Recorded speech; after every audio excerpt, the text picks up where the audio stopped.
Okay, hi everyone, this is my translation project presentation and Saturday night. I decided to do a subtitling because I'm really interested in artificial translation as a field. So I chose this video. It's called The Nerd's Guide to Learning Everything Online. It is a TED Talk and it was made by John Green. He's an American author of young adult fiction. He's very renowned nowadays. But he's also a YouTube video vlogger educator. Yes, he uploads videos with his brother more or less weekly to teach about topics that are appealing to especially youngsters, such as literature, history, and science. But he does so in such a didactic way, such as in a inactive way.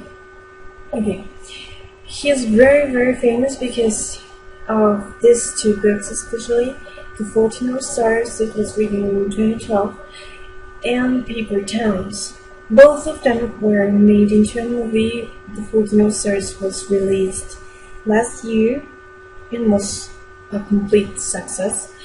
And Paper Towns was also a success, but it was released this year. Paper Towns has to do a lot with this particular TED Talk because he's relating the concept of Paper Town, that is a place that is created by cartographers to avoid the copying of their maps. A place created to enhance copyright. And in learning communities, especially online learning communities, so it's a parallel or a metaphor between these two concepts. Let's take a look into the source text analysis. So I consider that the intention of the text is mainly to state a personal experience and give an opinion about online learning communities.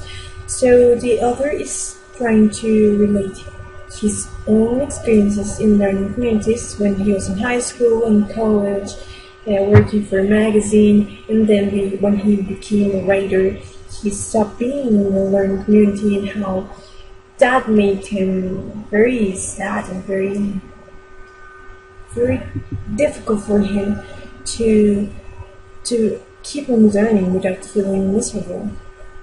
And how he found a solution for this problem in online learning communities such as YouTube especially. And in the narrative style of the talk is mainly a dialogue. It is a source speech. He makes jokes and he tries to interact with the audience. And the readership is everyone I consider. He uses a neutral register and a warm tone. He's not boring. And my intention as a translator is to convey the meaning of the author accurately and practice the translation skills, as translation is not something you acquire from reading or from one day to another, but it's a matter of practice, and practice. So let's check the translation strategies I use for this video. Literal translation, for instance. I'll read the source text fragment. So, my friend Emmett walked in and he said, "How long have you been playing Super Mario Kart?" And I said, "I don't know, like 6 hours?" And he said, "Do you realize that if you'd work at Baskin-Robbins those 6 hours, you could have made $30? So in some ways, you just paid $30 to play Super Mario Kart." And my translation. Mi amigo Emmett entró y me dijo, "¿Cuánto tiempo llevas jugando Super Mario Kart?" Y yo le dije, "No sé, como 6 horas. Y él dijo, "¿Te das cuenta de que si hubieras trabajado en Baskin-Robbins esas 6 horas, podrías haber ganado $30? Así que, de alguna manera, acabas de pagar $30 por jugar Super Mario Kart."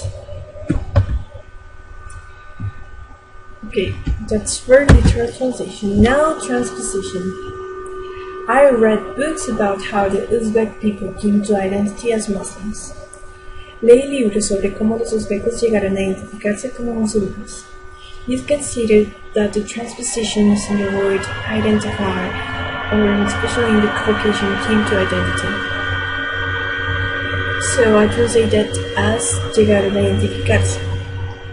I had troubles with this particular sentence because I first translated Uzbek people as la gente de Uzbekistán, but it would be something like la gente de Uzbekistán llegó a identificarse como musulmana. And as you realized, it kind of loses reference to the adjective Muslims and to the verb. I mean, it sounded weird, so I decided to stay with Los Uzbekos because it was better or easier to track the reference between the verb and the direct complement. Okay, the next example is from equivalence. The source text said, "These fish are almost as out of place as my picked up food." You can see that the idiom is my picked up food, but in Spanish you don't say mi cerdo que voló. But it is way more common to say mi cerdo volado, not even mi cerdo volado. That is quite unnatural. So my translation is, estos peces están casi tan fuera de lugar como un cerdo volado. And teacher proofs in your assessment. Next example is from adaptation. It's true that I had teachers that didn't give up on me, and I was very fortunate to have those teachers because I often gave them cause to think there was no reason to invest in me. Es verdad que tuve profesores que no se rindieron conmigo, y fui afortunado de tener esos profesores porque muchas veces les di razones para pensar que no había motivo para creer en mí. So the adaptation comes in, they didn't give up on me, no se rindieron conmigo. I know, at first it looks quite weird, but I think it conveys meaning perfectly. I often gave them cause to think there was no reason to invest in it. It was quite difficult also, because I had to play with the words cause, reason, motive to translate this. And also, to invest in me gave me problems. At first I translated it as no había razón para invertir en mí, but I was told that it was way better or way more natural used to say creer en mí in Spanish, and I agree. So this is the final version of this sentence. Now let's see an example of inversion. Contrasted to the scorching desert that surrounds this place, so are these people. This is a fragment of a video within the video, and it is quite out of place here. You have to see the video to contextualize the sentence because it's weird. So I translated it as también están estas personas comparadas con el desierto abrazados que rodea este lugar. I think it's better to say it this way because comparadas con el desierto que rodea este lugar, también están estas personas, sounds a bit more complicated to me. So I say this version. Okay, let's go with concentration. But a lot of the learning that I did in high school wasn't about what happened inside the classroom. It was about what happened outside of the classroom. Pero mucho de lo que aprendí en secundaria no fue acerca de lo que pasaba en el salón de clases, sino de lo que pasaba fuera de él. As you can see, and as it is oral speech, the author, the lecturer, is allowed to use repetition. But when you're subtitling, you have a limited space for characters, maximum 45 characters, and that's a lot. Otherwise, the eye wouldn't be able to read what you write. So, concentration is a very good strategy, and you can see that he repeated inside the classroom, and I used elision to convey the meaning of perfectly. It was about what happened outside of the classroom. sino de lo que pasaba fuera de él. And I think it makes perfect sense. Let's see some examples of problem. Arbitrary hurdles is translated as obstáculos arbitrarios, learning community, comunidad de aprendizaje, community learner, aprendiz en comunidad.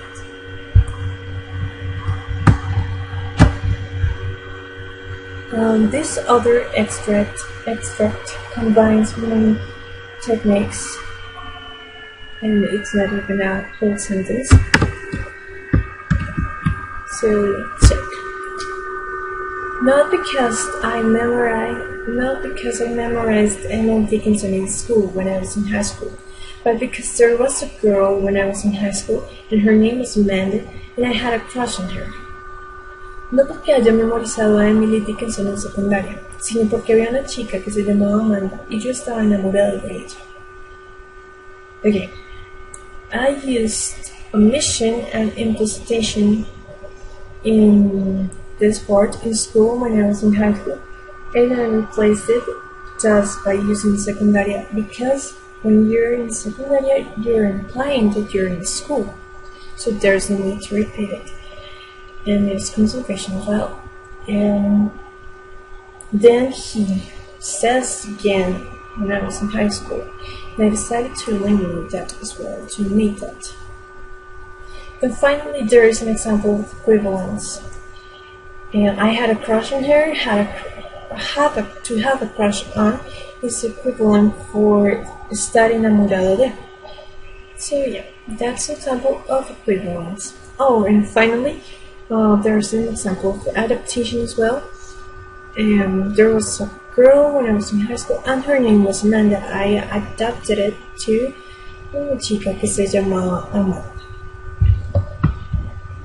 Okay, let's take a look into the translations difficulties I had, aside from the things I already mentioned. So the first one is the word miserable. As you know, miserable is not exactly miserable in Spanish, but it could have several meanings depending on which context it's word. So I'll read the sentence. For the first time since high school, I found myself without a learning community, and it was miserable. So as you can see, it's not the person who is miserable, but it is that state of being without the learning community that was miserable. So I could have used modulation maybe to change the perspective of this sentence and make it to be the other who was miserable. But I decided to stay with this view, and I translated it as horrible. So, por primera vez desde la secundaria me encontré sin una comunidad de aprendizaje, y fue horrible. And I think that gives the sense and the warmth of the speech and the register he's using for this particular talk.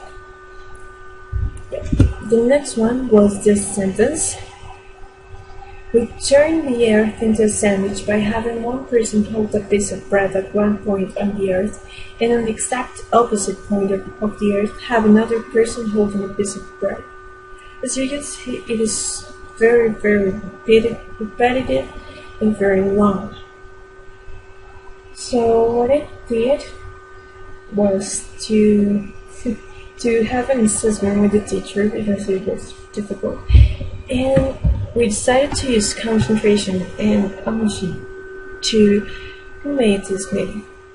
Volvimos la tierra un sándwich al poner una persona que sostenía un pedazo de pan en un punto de la tierra y otra en el extremo opuesto. It's way shorter and way easier to read. The final big difficulty I had was this one, the title, The Nerd's Guide to Learning Everything Online. How could I translate it?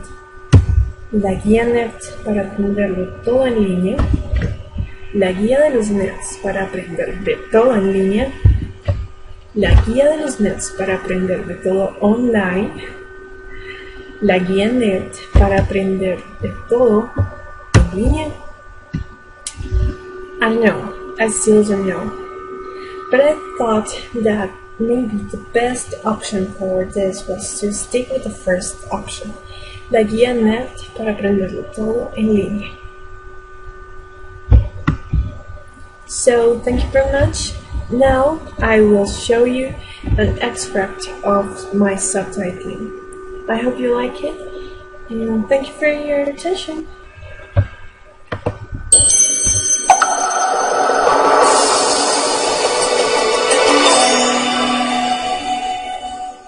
What is the process of cartography? It's, sailing upon some land and thinking, I think I'll draw that bit of land. And then wondering, maybe there's some more land to draw. And that's where learning really began for me. It's true that I had teachers that didn't give up on me, and I was very fortunate to have those teachers because I often gave them cause to think there was no reason to invest in me. But a lot of the learning that I did in high school wasn't about what happened inside the classroom. It was about what happened outside of the classroom. For instance, I can tell you that there's a certain slant of light winter afternoons that oppresses like the heft of cathedral tunes, not because I memorized Emily Dickinson in school when I was in high school, but because there was a girl when I was in high school, and her name was Amanda, and I had a crush on her, and she liked Emily Dickinson poetry. The reason I can tell you what opportunity cost is because one day when I was playing Super Mario Kart on my couch, my friend Emmett walked in and he said, "How long have you been playing Super Mario Kart?" And I said, "I don't know, like 6 hours?" And he said, "You realize that if you worked at Baskin-Robbins those 6 hours, you could have made $30. So in some ways, you just paid $30 to play Super Mario Kart." And I was like, I'll take that deal. But I learned what opportunity cost is.